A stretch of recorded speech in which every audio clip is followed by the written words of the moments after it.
Film dimulai dengan menampilkan warga kampung yang menyuruh semua perempuan dan anak-anak masuk ke dalam rumah, serta menutup pintu dan jendela. Para warga laki-laki pun dikumpulkan oleh seorang dukun tersohor di kampung itu. Dukun itu mengatakan jika malam ini Ratu Palasik akan lahir. Sementara itu di sebuah rumah, ada seorang ibu yang sedang membantu anaknya melahirkan. Konon katanya keluarga ini memiliki ilmu Palasik, dan anak yang akan lahir itu merupakan calon penerus ilmunya. Sehingga hal ini dapat mengancam keselamatan para perempuan dan anak-anak warga desa. Para warga laki-laki pun mengepung rumah tersebut. Sang perempuan yang baru saja melahirkan, menyuruh ibunya untuk membawa pergi anaknya itu dari amukan warga. Kemudian warga pun mendobrak masuk ke dalam rumah. Namun mereka melihat jika bayinya sudah tidak ada. Karena kemarahan para warga dan arahan dari si dukun, akhirnya perempuan yang baru saja melahirkan itu dibakar dan akhirnya meninggal. Udah bakar saja dia!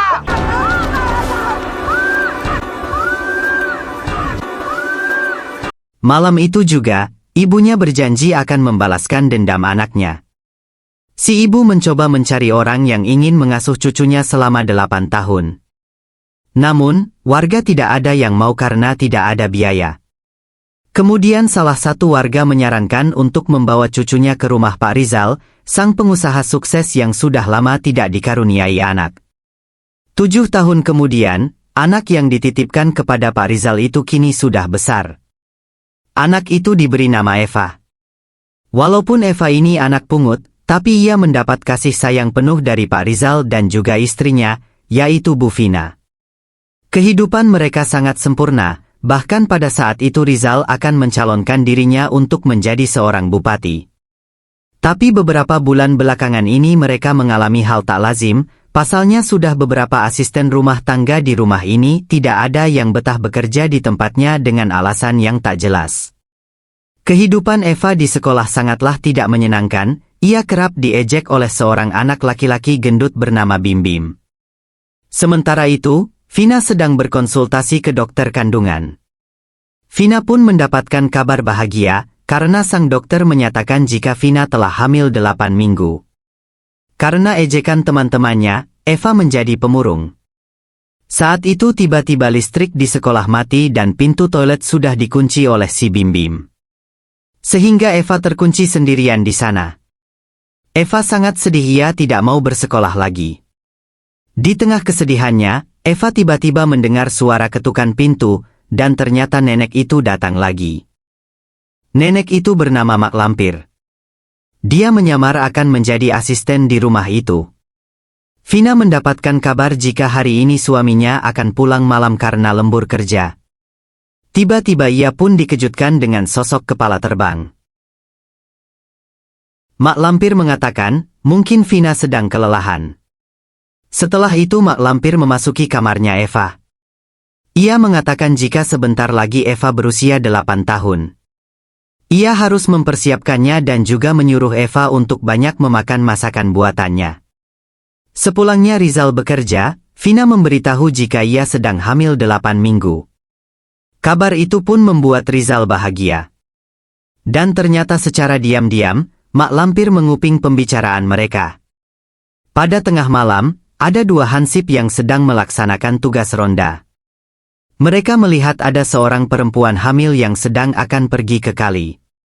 Kedua hansip itu berniat mengantarnya, tapi perempuan itu menolaknya karena merasa tidak enak malu dengan tetangga. Karena dasarnya hansip-hansip ini adalah buaya laut, alias mata keranjang, maka salah satu hansip tetap mengikutinya. Di sisi lain di dalam kamarnya, secara mengejutkan Mak Lampir berubah menjadi kuyang, tubuh dan kepalanya terpisah. Sementara itu di kali, ternyata si perempuan ingin buang air besar. Hansip yang berniat mau mengintip, justru jadi ketakutan karena kedatangan si kuyang dan memangsa bayi di dalam kandungan perempuan itu. Keesokan harinya Hansip, itu pun menjadi tak sadarkan diri dan seperti orang linglung. Sementara itu Mak Lampir yang baru pulang dari pasar, melihat ada seorang perempuan hamil yang sedang berjalan-jalan keluar rumah. Dan perempuan itu akan dijadikan mangsa selanjutnya oleh Mak Lampir. Kemudian Mak Lampir mendatangi sekolah Eva. Ia melihat jika cucunya kerap diejek oleh si Bim Bim. Eva berlari ke sebuah ruangan sepi, dan Bim Bim yang sedang mengejarnya dihantui oleh kuyang. Tengah malam pun tiba, kini saatnya Mak Lampir berubah jadi kuyang dan memulai aksinya.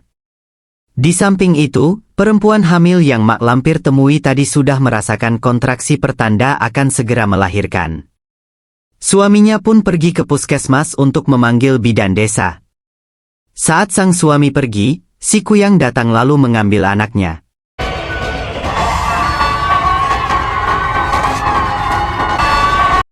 Anak-anak yang selama ini Mak Lampir dapatkan akan dia masak. Semakin lama sikap Eva semakin aneh, ia tidak mau makan dari pagi dan terus menggambar. Namun ketika Eva diberi makan dengan makanan buatan Mak Lampir, ia malah makan dengan lahap. Kini kandungan Vina semakin membesar. Ia mendengar suara-suara aneh di lantai atas. Vina pun melihat hantu kepala terbang lagi. Dan untungnya itu hanya mimpi buruk. Vina pun mulai mencari tahu tentang sosok hantu kepala terbang melalui internet. Ia melihat jika ada sebuah kasus yang berjudul, dituduh Palasik, gubuk warga dibakar. Kasus ini merupakan kejadian yang terjadi pada 8 tahun yang lalu. Selain itu ia juga melihat gambarnya Eva, dan terlihat jika Eva menggambar kuyang atau hantu kepala terbang juga. Keesokan harinya ia datang ke rumah Bim Bim. Ibunya mengatakan jika kini kondisi anaknya menjadi gila. Bahkan dokter dan psikiater pun sudah angkat tangan untuk menangani Bim Bim. Ketika Vina menyinggung perihal hantu kepala terbang, Bim Bim pun malah memberontak karena ketakutan. Kemudian Vina pun mendatangi rumah Ijah, mantan asistennya. Ia bertanya alasan sebenarnya Ijah mengundurkan diri dari pekerjaannya. Ijah menjawab jika setiap malam ia selalu melihat hantu kepala terbang. Saat tengah malam, Mak Lampir merubah diri menjadi kuyang lagi. Ia pun memangsa bayi seorang ibu di dalam becak yang saat itu akan pergi ke rumah sakit untuk melahirkan. Si dukun tersohor kampung itu pun melihat Mak Lampir. Ia terkejut karena kuyang datang lagi setelah 8 tahun lamanya menghilang. Dan seperti biasa, anak-anak yang sudah diculik itu akan Mak Lampir simpan untuk disajikan sebagai makanan untuk Eva. Siang harinya, Vina menelpon Rizal dan mengatakan jika hantu kepala terbang itu benar-benar ada. Vina berkata bahwa Bim Bim dan Ijah pun juga pernah melihat hantu itu. Namun Rizal tidak percaya dan menganggap Vina hanya berhalusinasi saja. Tiba-tiba dari arah samping, Eva menggelindingkan sebuah bola yang menyebabkan Vina terpeleset dan jatuh dari tangga. Vina dilarikan ke rumah sakit. Walaupun kondisi janinnya kritis, tapi masih beruntung bisa diselamatkan. Ketika keluar dari rumah sakit, ia didatangi oleh dukun kampung. Sang dukun mengatakan jika ada Palasik yang mengancam keluarganya, terutama istri dan anaknya. Namun Rizal tidak mau percaya dan malah mencurigai si dukun tersebut. Pada malam harinya, para warga sedang asyik berpesta. Sang dukun itu merasakan ada hal yang tidak enak. Ketika ia pulang seketika ia pun diserang dan tubuhnya terbakar. Mak Lampir mengatakan, jika saat dulu ibu Eva mati seperti itu dan sekarang ia telah berhasil membalaskan dendamnya. Pada malam itu, Eva genap berusia 8 tahun. Karena Eva adalah keturunan Palasik, maka mulai besok ia sudah bisa menjadi hantu kepala terbang dan mencari makanan sendiri. Keesokan harinya, Rizal dan Vina memberikan kue ulang tahun kepada Eva. Rizal meminta maaf karena ia tidak bisa merayakan ulang tahunnya Eva, karena malam itu dirinya harus pergi keluar kota. Malam pun tiba, Vina mendapatkan telepon dari agen jasa asisten rumah tangga yang menawarinya seorang pembantu. Dari sini akhirnya Vina pun mengetahui, jika ternyata Mak Lampir bukanlah seorang pembantu yang dikirim oleh agen jasa asisten rumah tangga. Mak Lampir lalu menampakkan wujud aslinya kepada Vina. Vina yang ketakutan segera berlari bersama Eva dan bersembunyi. Sementara itu mobil Rizal pun menepi di sebuah restoran, karena sang sopir hendak buang air besar. Tak lama kemudian Rizal mendapatkan telepon dari Vina yang meminta untuk segera pulang, karena ternyata mak lampir itu Palasik. Tanpa pikir panjang Rizal segera memutarbalikkan mobilnya, dan meninggalkan sopirnya sendirian. Sesampainya di rumah, pintu sudah terkunci dan tak bisa dibuka. Dari arah belakang muncullah mak lampir. Dia mengatakan jika Vina sudah sepenuhnya menjadi miliknya, sedangkan Eva adalah cucunya yang merupakan keturunan Palasik. Mak lampir lalu berubah menjadi kuyang dan langsung mengejar Rizal. Rizal lalu digigit oleh mak lampir, kemudian Rizal melempar kepala mak lampir ke tembok lalu membakarnya. Rizal pun bisa masuk ke dalam rumah dan segera memburu Eva, karena Eva adalah Palasik.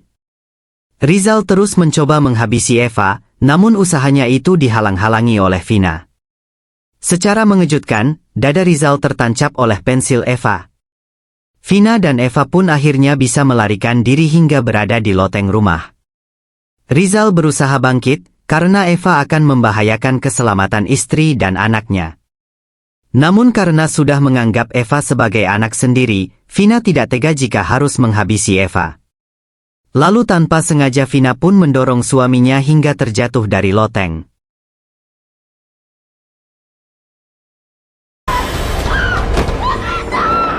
Vina bersedih karena dia melakukannya tidak dengan sengaja.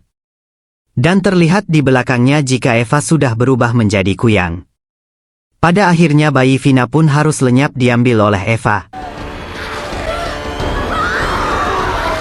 Setelah itu Eva memberikan kesempatan kepada Rizal untuk tetap hidup dan masih bisa berkuasa dengan kekayaannya. Tetapi dengan syarat, Rizal harus menjadi pengikutnya. Singkat cerita, Vina kini sudah menjadi gila, dan Eva sudah menjadi seorang ratu Palasik. Ia meminta kepada dokter untuk mengurus Vina, karena Vina sudah berjasa kepadanya. Selain itu, sekarang semakin banyak pula pengikutnya Eva. Mereka semua terlihat memakai syal di lehernya. Apa mungkin mereka semua jadi kuyang, sehingga syal itu digunakan untuk menutupi lehernya yang buntung. Pada akhirnya Rizal berhasil menjadi bupati. Dan sebagai pembalasan dendam atas kematian ibunya, Eva meminta kepada Rizal untuk meratakan kampung tempat ia dilahirkan, karena warga-warga di kampung itulah yang telah menghabisi ibunya. Dan film pun selesai.